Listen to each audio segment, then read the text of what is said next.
Bienvenue et bonjour. Moi c'est Paul et aujourd'hui on va faire une interview avec Alexandra qui va m'accompagner. Bonjour Paul, Bonjour. Comment tu vas? ça va et toi? Super. Donc l'objectif de cette vidéo, c'est de vous raconter un peu mon histoire et pourquoi et comment je suis venu à accompagner les mamans et encore plus dans leur perte de poids. Super. Bon, on va commencer. Allez. Alors, première question que tout le monde attend. Pour toutes les mamans qui nous écoutent, qui es-tu, Paul, aujourd'hui? Si tu devais te présenter juste simplement, qui es-tu? Moi, alors je suis un homme mais avant tout je suis un papa. Je suis un papa et aujourd'hui je suis quelqu'un qui est là pour aider les gens à se sentir bien dans leur corps et dans leur tête. D'accord. Comment il s'appelle ton petit? Il s'appelle Loé. Ouais, c'est mignon, j'aime beaucoup. Ok, et donc si tu veux nous parler un peu plus spécifiquement de toi, c'est quoi ton parcours aujourd'hui? Qu'est-ce qui t'a amené aujourd'hui à faire cette interview? Pourquoi est-ce que tu viens là aujourd'hui? Quelles sont les grandes étapes de ton parcours? Alors, moi tout d'abord, j'ai toujours été passionné par le sport. J'ai fait pas mal d'activités dans le passé. Et en fait, tout au long de ma jeunesse, j'ai eu des gros problèmes de manque de confiance en moi. Tout d'abord, j'étais bègue. J'étais bègue jusqu'à l'âge de mes 18-20 ans. J'ai eu des problèmes de surpoids. Malgré le sport, etc., j'ai eu pas mal de manque de confiance en moi. Et je suis arrivé à une conclusion, c'est que le sport m'a aidé à surmonter les différentes étapes de ma vie jusqu'à présent. Et du coup, il y a plusieurs années de ça, je me suis dit, si moi, le sport m'a aidé, ça peut aider plein de gens. Et du coup, j'ai décidé de passer le diplôme de coach sportif et me lancer dans cet accompagnement. D'accord, donc la raison fondamentale sur le fait qu'aujourd'hui tu souhaites accompagner les gens, c'est par rapport à ton expérience passée et comment toi tu t'en es sorti, c'est ça? Exactement. Donc pour toi c'est via le sport que tu peux apporter cette évolution ou est-ce que tu souhaites parler peut-être d'autre chose en plus de ce côté accompagnement sportif? Alors, en plus de l'accompagnement sportif, c'est aussi via le sport, mais j'ai pu me travailler sur moi-même sur plein d'autres domaines. Et ça m'a pu me permettre de passer plusieurs levels, comme l'accompagnement sur le mindset, D'accord. sur le mental, Mhm. sur la gestion des émotions, sur la gestion du stress, des choses comme ça. Ouais, donc tout va ensemble, tout est lié finalement. On Tout fait est pas lié. du sport Non. simplement pour faire du sport. Ok. Non, et c'est bien souvent un point qu'on oublie, c'est que par exemple pour perdre du poids, si t'es quelqu'un de stressé ou t'as un mauvais sommeil, ça va être compliqué. Ok. Et maintenant, ma question, elle va être un peu plus particulière parce que tu parles du coup d'accompagnement par le sport, mais aussi par le mindset. Tu aurais pu faire un accompagnement très large, c'est-à-dire que tu aurais pu accompagner des grands sportifs, le métier, par exemple, je parle des pompiers, des concours. Pourquoi aujourd'hui tu as choisi d'accompagner les mamans? C'est quand même un choix très précis. Exactement.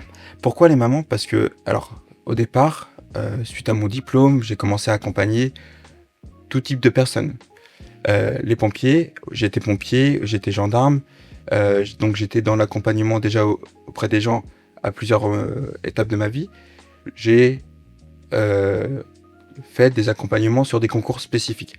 Pourquoi les mamans? C'est parce que j'ai pu, à travers ces accompagnements, rencontrer des mamans, commencer à les accompagner, et je me suis rendu compte qu'il y a une vraie lacune. C'est qu'il y a plein de méthodes, mais personne pense aux mamans, parce que maman, c'est un métier. Elles ont leur métier, plus après, elles doivent s'occuper des enfants, donc elles n'ont pas beaucoup de temps. Elles ont un gros manque de confiance en elles, bien souvent. Et surtout, elles s'oublient. Elles s'occupent de tout le monde, mais personne ne s'occupe d'elles. Et elles, encore moins. Donc, je me suis reconnu aussi dans ce qu'elles pouvaient subir et vivre tout au long de leur vie, dans la douleur qui est le fait de manquer de confiance en soi. Et du coup, ça a rappelé un peu mon expérience de ma jeunesse. De ta jeunesse, oui. Ok, est-ce qu'aujourd'hui, quand tu parles des mamans, en plus du coup de cette envie, de ton expérience, est-ce qu'aujourd'hui tu as peut-être une personne particulière dans ton entourage, une femme ou une maman, qui t'a amené à avoir cette réflexion? Est-ce que tu penses à quelqu'un en particulier? Il y a Cathy, que j'ai pu accompagner, une des premières mamans que j'ai accompagnées. D'accord. Cathy, c'est une maman solo, qui avait 41 ans quand on a commencé l'accompagnement, qui travaillait énormément, qui faisait tout pour sa fille, parce que elle était toute seule avec la fille et le papa était inexistant. Et elle s'était oubliée jusqu'au jour où elle a eu le déclic, elle s'est regardée dans le miroir, elle s'est dit c'est plus possible.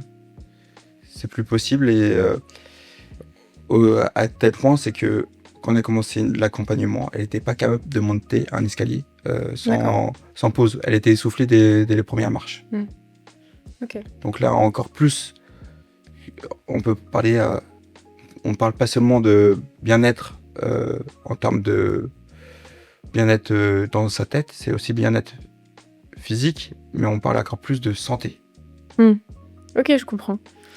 Et tu dis que le parcours des mamans te parle particulièrement par rapport aussi à ton expérience passée. Est-ce que tu peux nous en donner un peu plus de détails? Qu'est-ce qui te touche le plus honnêtement dans ce que tu décris finalement?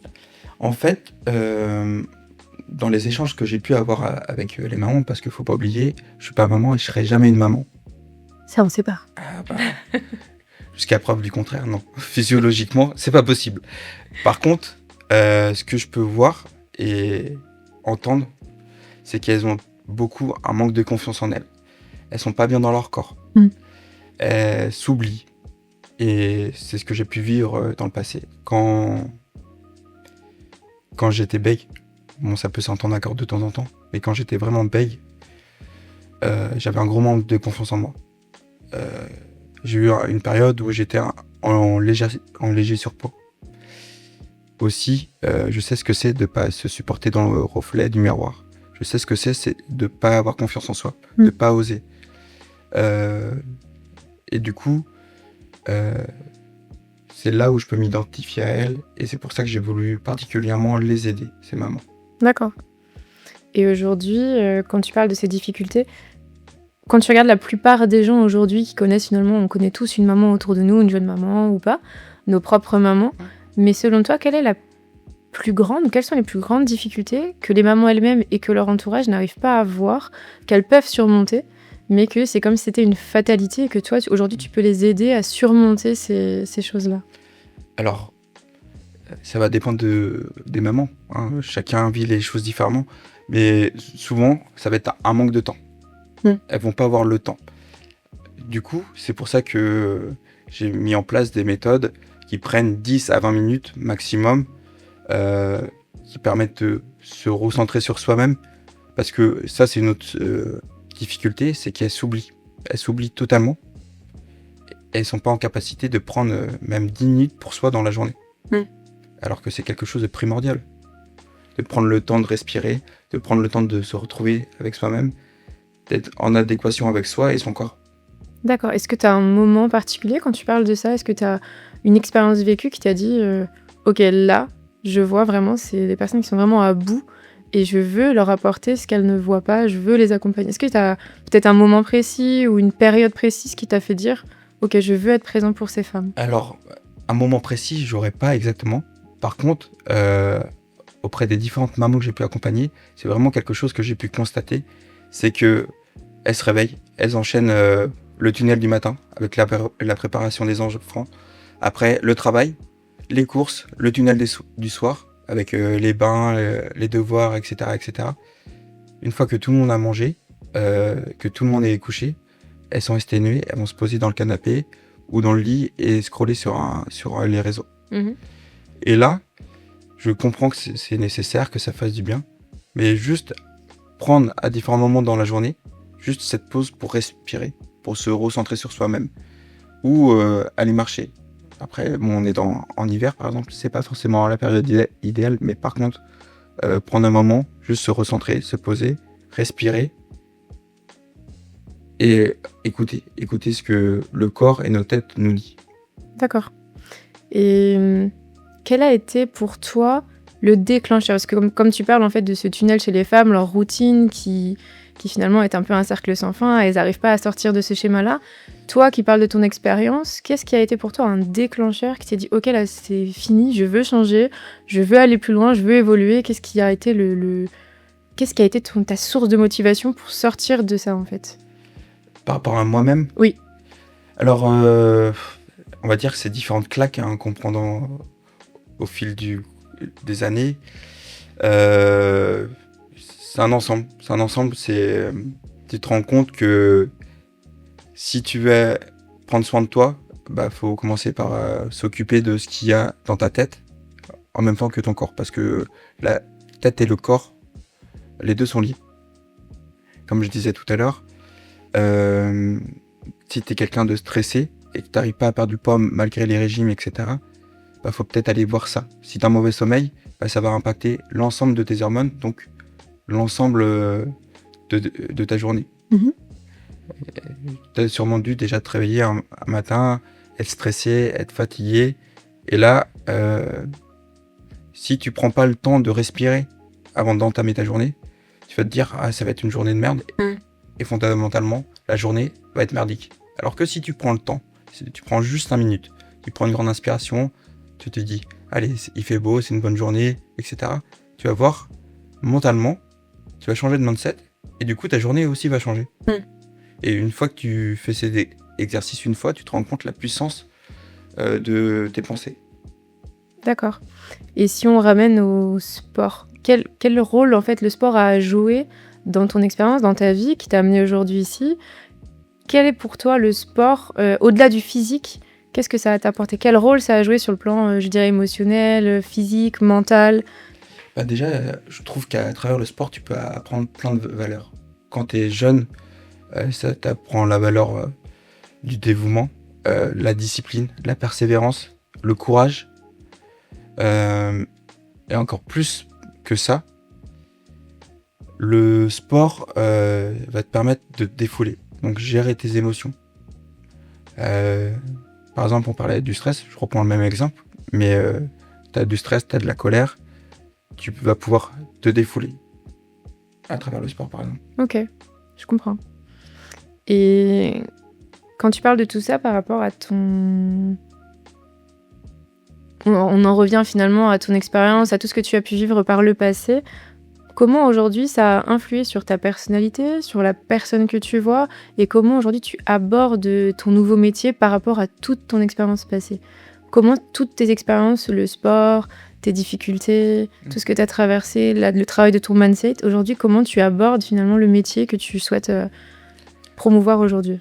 En fait, je l'aborde d'une manière positive et je me dis que je peux apporter beaucoup à ces femmes, à ces mamans, tout simplement que souvent elles se sentent incomprises, elles se sentent seules, elles se disent j'ai pas le temps. Et moi aussi je me suis senti seul, incompris. Et par exemple le sport, ça a pu me permettre d'extérioriser un peu cette colère que je pouvais avoir par rapport à cette solitude, à ce côté où je me sentais incompris. Oui.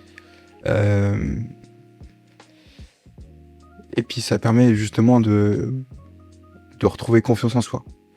Juste de se dire, j'arrive à faire ça, j'arrive à faire cet exercice, j'arrive à tenir cette séance. Et comment tu arrives aujourd'hui à... Imaginons que tu accompagnes une femme qui vient avec toute la bonne volonté du monde, mais qui à un moment donné a vécu une journée difficile, a une mauvaise nouvelle, a envie de tout lâcher. Comment tu arrives à la recentrer et à lui dire, écoute, moi je suis là pour t'accompagner, tu n'es pas seule. Comment tu fais aujourd'hui? Comment tu abordes ces personnes? Est-ce que tu adaptes ton discours? Est-ce que tu restes vraiment focus sur ta manière d'être? Comment est-ce que tu apportes ce soutien? On s'adapte à chaque personne. Oui. Le discours s'adapte parce qu'il y a des femmes qui vont aller de l'avant, il y en a d'autres qui ont besoin d'être poussées. Ça dépend. Après, faut pas oublier, je suis pas un psy, je suis pas un professionnel là-dedans. Par contre, je suis quelqu'un où je peux écouter. Je suis quelqu'un de compréhensif à travers mes expériences passées. Et je sais quand il faut pousser, quand il faut être compréhensif, quand il faut être à l'écoute, quand il faut aussi savoir ralentir, parce qu'il y a certaines personnes où il faut leur dire de ralentir un peu, de se reposer. Donc, il faut s'adapter. Ok. Et concrètement, si je prends l'effet inverse, concrètement, quelqu'un ou une maman arrive chez toi, elle est fatiguée, elle croit plus du tout en elle, elle a plus le temps, elle est vraiment pas bien. Concrètement, comment se passe, je dirais, les semaines qui arrivent, le premier mois. Le premier mois avec elle, comment concrètement tu prends en charge cette personne? Alors, tout d'abord, c'est qu'on va discuter, on va faire un état des lieux de son quotidien, de comment elle mange, son temps, son état de fatigue, si elle est blessée, etc. etc. À partir de là, on fait ensemble, avec la maman, un plan adapté à son quotidien. Donc, c'est-à-dire que c'est le plan qui s'adapte au quotidien et non la maman qui s'adapte au plan. D'accord. Une maman, ça a déjà beaucoup de charge mentale. Donc, on va essayer de faire quelque chose le plus simple possible pour elle. Donc, ça va être avec des séances réparties sur la semaine, 2 ou 3, on verra, de 15 à 20 minutes, avec un côté alimentation pour qu'elle prenne du plaisir dans ce qu'elle mange, parce que je pars du principe que un plan qui fonctionne, c'est un plan auquel tu adhères. Donc, il faut qu'elle puisse prendre du plaisir dans ce qu'elle va manger. Donc, on va reprendre les bases, réapprendre à manger les bonnes quantités, les bons aliments au bon moment. Après, on va aller aussi travailler toute la partie gestion des émotions. Parce que bien souvent, fin de journée, les émotions redescendent. Et là, on a envie de sucrer. Je pense qu'il y a beaucoup de femmes qui vont se reconnaître et vont voir de quoi je parle. Surtout l'approche de Noël. Oh ouais, avec le chocolat. Et c'est là que, dans le premier temps, on va mettre en place une collation ou quelque chose qui va pouvoir combler cette envie. Et dans un deuxième temps, sur du plus long terme, on va travailler justement avec des astuces pour reconnaître si c'est une vraie faim ou une faim émotionnelle. Oui. Et pour éviter de manger parce que faut remplir quelque chose. Ok. Voilà. Et du coup, progressivement, on va adapter ce plan. Il faut savoir que moi, je suis en contact 6 jours sur 7 avec ces mamans. Donc, dès qu'elles ont la moindre question, dans les 2 heures, elles ont une réponse. Donc, elles sont jamais seules. Je suis au quotidien avec elles. Et chaque semaine, on fait un point pour savoir comment la semaine s'est passée. Au niveau du stress, au niveau du cycle hormonal, parce qu'on n'en a pas parlé, mais c'est important en tant que femme. D'adapter les séances, d'adapter l'alimentation à son cycle. Au niveau du sommeil, il suffit que tu as un enfant qui est malade, bah forcément le sommeil va pas être pareil. Au niveau du sport, au niveau de l'alimentation, comme ça on adapte chaque semaine et on optimise le plan pour aller chercher ce résultat qui est certes une perte de poids, mais surtout quelque chose de plus grand qui est du coup retrouver confiance en soi et enfin s'apprécier quand on se regarde dans le miroir, pas être là en mode je me dégoûte, vraiment se dire ah je suis plutôt jolie, ah, ce matin je suis bien, etc. etc. Juste changer ce discours avec soi-même. Donc si je rebondis sur ta philosophie, comment est-ce que tu décrirais pour toi une transformation d'une maman réussie dans ce que tu décris là à l'instant par exemple? Alors une transformation d'une maman réussie, pour moi c'est une maman qui est bien avec elle-même. Alors ça va passer par la perte de poids, mais ça va passer aussi par le changement de discours interne. Et également du coup une maman qui est en capacité d'être autonome avec elle-même. Donc c'est quelqu'un qui ne va pas faire le yo-yo. Mon accompagnement a pour objectif, c'est qu'à la fin, elle soit autonome. Elle n'ait plus besoin d'avoir un coach ou recommencer des régimes. Déjà, je suis contre les régimes, je précise. Mais elles n'ont pas plus besoin de faire le yo-yo. C'est qu'elles savent quoi manger, quelle quantité, quel aliment va leur apporter quoi, et comment équilibrer tout en se faisant plaisir pendant la semaine. Ok. Et quand tu parles justement d'alimentation, tu dis que tu es contre le régime. Explique-nous un peu ça. Parce que régime, déjà, ça fait peur. Restriction. Pour moi, on peut manger de tout, mais ça va être la dose qui va faire le poison. Donc, par exemple, tu vas pouvoir manger du chocolat, mais un carré, peut-être pas la tablette. Manger du Nutella. Bon, même si c'est un aliment ultra transformé, je suis pas forcément pour. Mais si c'est vraiment ce que tu préfères. Par exemple, donne-moi un aliment que tu aimes. Par-dessus tout, là. En parlant de tout, que j'adore. Si je dis chou-fleur, je mens. Non, bah si on prend par exemple le chocolat, oui, effectivement. Le chocolat noir. Qu'est-ce qui t'empêche de manger un carreau tous les jours? Alors, j'aime pas trop ce qui est amer. Donc, c'est vrai que le chocolat noir, c'est un peu difficile, mais... Ouais, plutôt le chocolat au lait, j'avoue. Un carreau dans la journée? Oui. C'est plus le fait de réussir à ne pas manger la tablette en entier. Là, c'est des astuces que je vais pouvoir donner, des petits tips. Oui. Et tout à l'heure, tu parlais aussi de faire à manger, de revoir un peu l'alimentation dans la semaine. Mais là, on parle pas d'une maman seule. On parle d'une maman avec une famille. Ça veut dire que elle doit revoir l'alimentation de la famille en entier, ou est-ce qu'elle doit se faire à manger elle-même de son côté et faire le reste pour la famille? Avec la famille. D'accord. Parce que je reste persuadé que le repas, c'est un moment convivial. Au sein d'une famille, c'est quand même un élément important, surtout en France. Donc, on va voir pour l'alimentation de la famille, mais toujours dans le sens où tout le monde doit prendre du plaisir. Et que, pour moi, une maman qui va bien, c'est une famille qui rayonne. Donc, la maman va pouvoir donner aussi des bonnes habitudes à ses enfants. D'accord.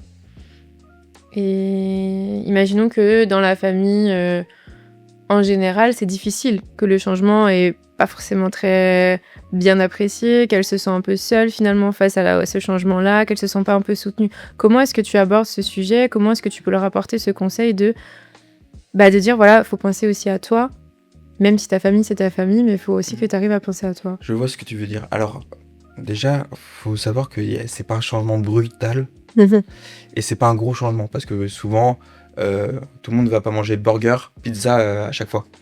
Oui. Hein C'est bon. La majorité, non. La majorité mange plutôt pas trop mal. Oui. C'est juste une question de quantité, de certains aliments limités et apporter par exemple une bonne source de lipides. C'est des choses qui a été diabolisé, les lipides ont été diabolisés alors que c'est ultra important, encore plus pour une femme, pour la partie santé hormonale et cardiovasculaire. Donc c'est juste apporter des bonnes sources de lipides, des légumes. Alors les enfants, des fois c'est compliqué, mais tu rajoutes des épices, tu as des petites astuces. Après ça va être du riz, ça va être des pommes de terre, ça va être des choses assez basiques. Il n'y a rien d'extraordinaire. C'est juste les proportions et reprendre conscience de ce que l'on mange.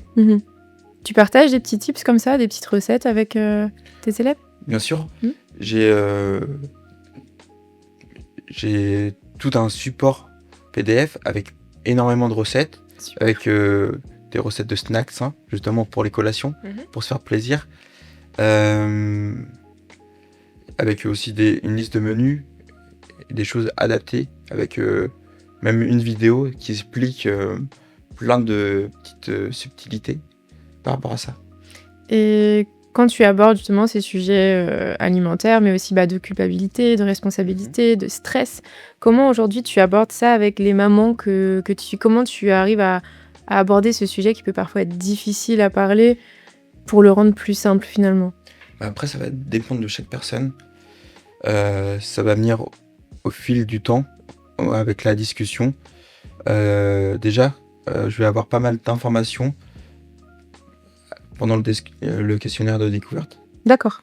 Voilà. Ok. Quand on commence un accompagnement, il y a un questionnaire assez long qui me permet de connaître la personne, ses habitudes. Et du coup, par rapport à là, je vais pouvoir établir avec elle le plan et lui poser les questions. Une fois qu'on a fait le plan ensemble, je lui dis: est-ce que ça te convient? Est-ce que tu penses que tu vas rencontrer des difficultés? Et si oui, lesquelles? Comme ça, on essaye d'anticiper et de faire quelque chose d'adapté à elle, mais aussi à toute la famille sur la partie alimentation, avec des méthodes comme le batch cooking, qui permet de lui gagner du temps. D'accord.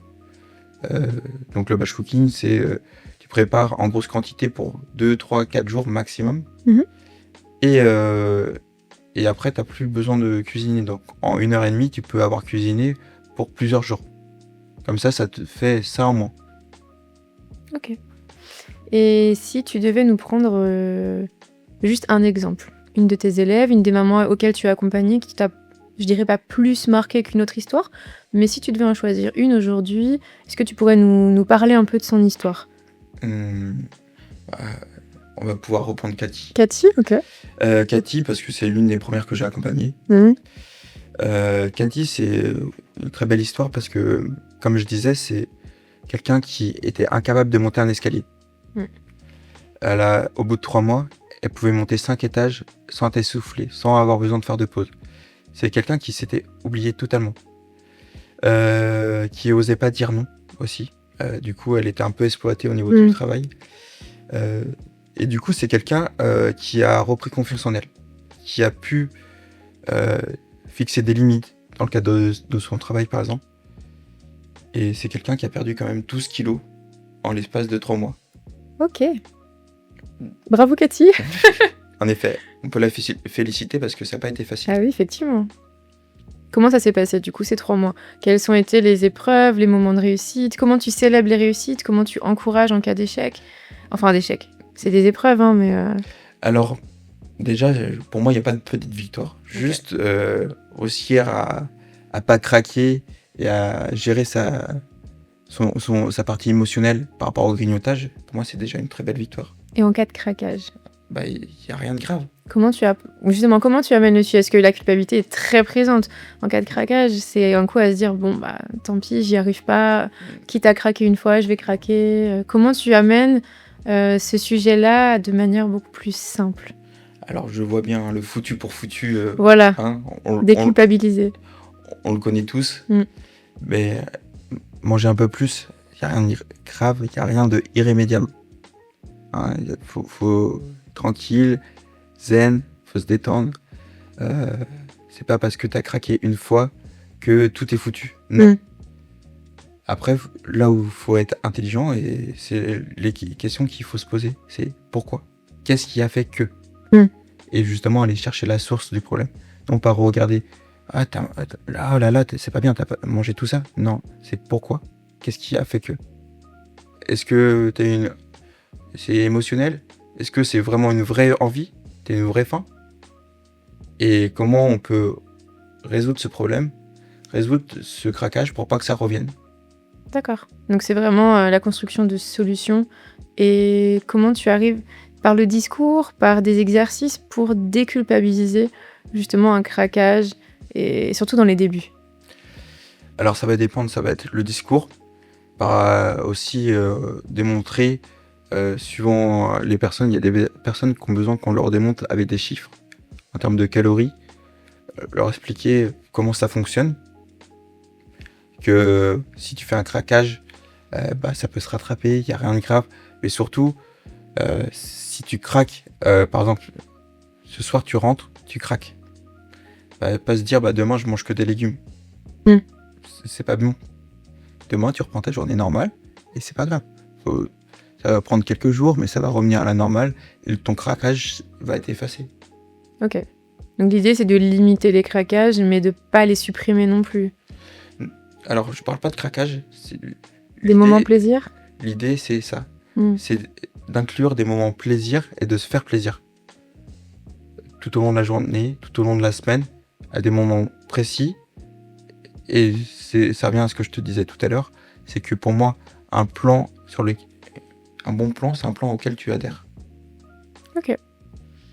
Et si je devais te demander, en tant qu'homme, et surtout en tant que coach aujourd'hui, comment est-ce que tu comment est-ce que tu abordes le corps d'une femme avec tout ce qu'elle a pu traverser, notamment les mamans, je parle de grossesse, ça peut être la fatigue, les années de pression, la famille, vraiment tout ça. Comment est-ce que toi tu vois aujourd'hui, avec ton œil d'expert et en même temps ton œil d'homme, parce qu'aujourd'hui, comme tu le disais, tu ne peux pas être maman. En effet. Donc voilà, comment est-ce que tu abordes ce sujet, comment tu le vois? Alors, encore une fois, ça va être vraiment de manière individuelle, en fonction de chaque personne. Il y a des mamans qui vont avoir un certain complexe parce que je suis un homme, justement. Mais avant d'être un homme, je suis un coach. Donc je suis quelqu'un de très professionnel. Et c'est dans une approche en totale bienveillance que je vais pouvoir communiquer avec elles sur leur corps. Où je vais leur poser des questions, savoir ce qui les gêne, savoir pourquoi.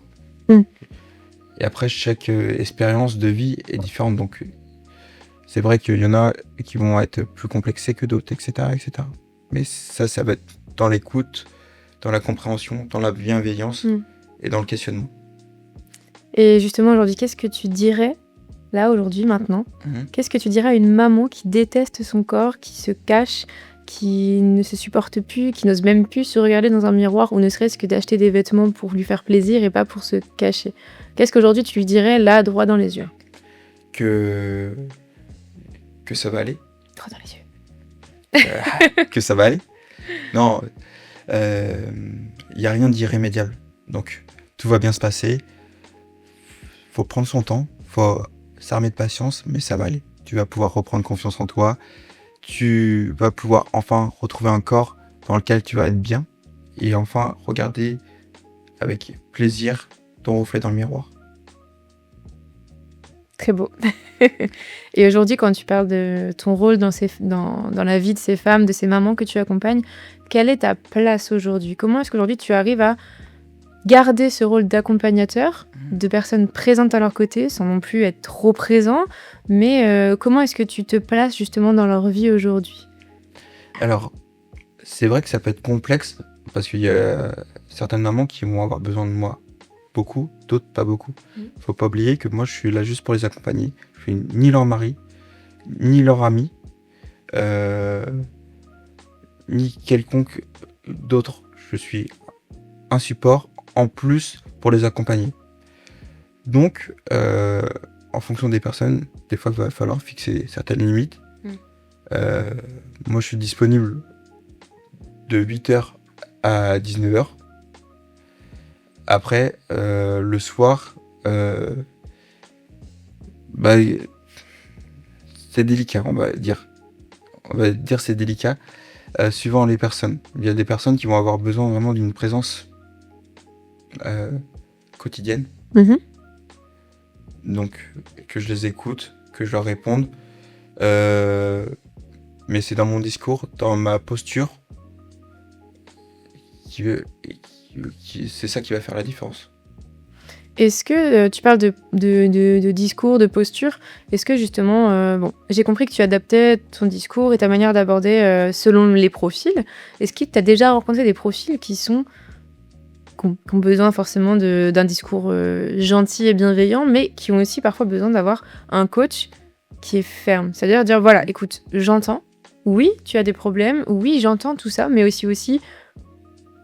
Alors, je dirais pas relativiser, mais vraiment être beaucoup plus ferme en disant, écoute, voilà, moi, je suis ici pour t'accompagner. Maintenant, si tu n'écoutes pas ce que je te dis, bon. Comment est-ce que tu abordes ces sujets plus difficiles, des personnes peut-être plus réfractaires? Déjà, moi, je leur demande pourquoi. Pourquoi c'est important de commencer l'accompagnement. Et c'est à ça qu'on va se raccrocher tout au long de l'accompagnement. Parce qu'à un moment donné, je peux faire tout ce que je veux, mais je pourrais pas faire à leur place. Donc, j'entends, il y a des moments plus compliqués, il y a des événements qui peuvent arriver qui sont pas prévus. Par contre, à un moment donné, il n'y a pas le choix, il va falloir faire des efforts, à minimum, même si, comme tout à l'heure je te disais, il faut prendre du plaisir, mais il faut un minimum d'efforts pour atteindre ses objectifs. Et c'est pour ça que c'est important de savoir pourquoi. Pour pouvoir rester engagé, pour pouvoir continuer et être motivé. Et justement, en parlant de motivation, si on revient à ta personne, aujourd'hui, toi, qu'est-ce qui te fait te lever tous les matins avec cette envie d'accompagner les personnes aujourd'hui qui te font confiance, même les jours où pour toi-même, il y a des jours qui sont difficiles, forcément. Qu'est-ce qui, toi, aujourd'hui, te fait garder ta petite flamme, ta motivation et même cette discipline, finalement? Alors, très bien dit, je vais rebondir quelques minutes sur la notion de discipline. Parce qu'on parle de motivation, mais la motivation, ça fluctue. Et la discipline, c'est quelque chose qui te permet de durer sur la durée. Donc, moi, je suis quelqu'un qui a appris la discipline à travers le sport. Mais qu'est-ce qui me permet de rester motivé et de continuer ce métier qui est plus une passion qu'un métier? C'est toutes les petites victoires. Tout ce que j'ai pu voir, tous les petits changements. Une maman qui me dit « Oh, je suis super contente, j'ai perdu tant de kilos. Oh, je me suis acheté une nouvelle tenue, ça fait du bien de se sentir bien. » Tous ces petits mots, tous ces petits messages, toute cette victoire, la plus petite soit-elle, pour moi c'est une victoire. Et voir ces évolutions, voir ces mamans changer, voir ces femmes reprendre confiance en elles, c'est ça qui me permet de me lever tous les matins et de me dire « Oui, Paul, il faut que tu continues. » Ok. Et plus factuellement, aujourd'hui, si on rentre un peu plus dans le concret, ton accompagnement consiste en quoi? Qu'est-ce que tu fais? Qu'est-ce que tu proposes de manière plus factuelle? Alors, mon accompagnement, c'est un accompagnement à 360. Ok. C'est un accompagnement où on va aborder tous les points, que ce soit la partie nutrition, que ce soit la partie sportive, mais aussi la partie gestion des émotions, mindset, fatigue, stress, etc. Donc c'est un accompagnement, vraiment, on va chercher tous les points et on va les travailler de manière personnalisée. Donc en fonction d'une femme à une autre, d'une maman à une autre, on va pas travailler les choses de la même manière. On va pas apporter les sujets de la même manière. On va pas travailler en termes de nutrition, en termes de sportivité, sur les mêmes points. Ok, très bien. Et quand tu parles du coup nutrition, tu proposes... J'imagine que tu t'adaptes en fonction de chaque personne, en fonction aussi de ce qu'elle aime, de ce qu'elle n'aime pas, peut-être des intolérances alimentaires, et de manière plus axée sur le sport. Comment tu fais ton accompagnement? Est-ce que c'est du sport en coaching présentiel? Est-ce que c'est en distanciel? Est-ce que c'est à la domicile? Est-ce que c'est peut-être à l'extérieur, en salle de sport? Est-ce que tu varies ou est-ce que tu as plutôt une manière d'aborder cet aspect-là? Alors, tout est en distanciel. D'accord. Il faut savoir qu'il y a une application de Momsy, donc la marque que j'ai déposée. Donc Momsy, petite maman en anglais. Où dessus, tu as des exercices en vidéo. Dessus, on fait le suivi, les bilans. Tu as la partie diététique. On a tout dessus. En parallèle, moi, j'ai des séances de sport que j'ai tournées en direct avec des mamans, sans matériel. J'en ai 30, que je mets aussi à la disposition pour qu'elles puissent faire des séances de sport et en mettre juste les vidéos à la télé, sur leur téléphone, sur l'ordi, et le faire en même temps que nous. C'est des séances qui vont de 7 à 25 minutes au plus. D'accord, donc c'est très complet. Voilà. L'objectif, c'est de s'adapter. Il va y avoir des mamans qui ont le temps et qui veulent aller à la salle de sport, où là, du coup, je vais leur faire des séances adaptées à elles et dans le cadre d'une salle de sport. Il y a d'autres mamans qui n'ont pas le temps et qui n'ont pas envie. Et je l'entends. Et on va faire des séances à la maison. En fonction des personnes, il y en a qui vont avoir du matériel, d'autres non. Et du coup, on s'adapte. Ok, très bien. Et ben, on va arriver à la fin de cette interview. Merci beaucoup d'avoir répondu à mes questions. Merci à toi. J'aimerais juste te demander un petit dernier message. Si tu devais laisser un message aujourd'hui à toutes les personnes qui vont regarder cette vidéo, qu'est-ce que tu souhaites leur transmettre, notamment que ce soit les mamans particulièrement, ou d'autres personnes qui peuvent se reconnaître exactement dans ce que tu dis sans forcément avoir des enfants?